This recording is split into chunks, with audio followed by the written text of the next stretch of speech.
Здравейте! Днес ще представя една изключително бърза, лесна и много вкусна рецепта, изнесена от моята майка, а именно крем супа от зеленчуци.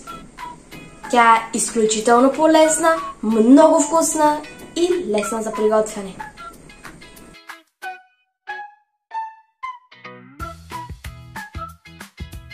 Необходимите ни продукти са прав, картоф, морков, тиква, селери, люта чушка и подправки.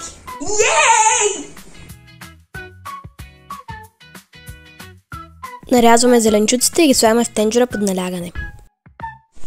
И черешката на тортата е кайенска зелена люта чушка. Добавяме 2-3 стръка лимонена трева,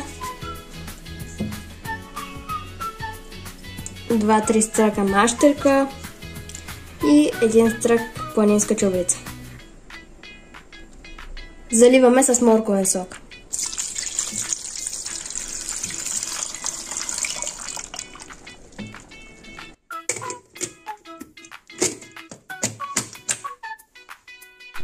Оставяме го да вари 10 минути на котлона.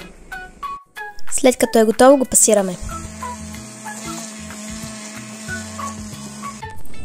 След като супата е пасирана, добавяме малко масло и разбъркваме.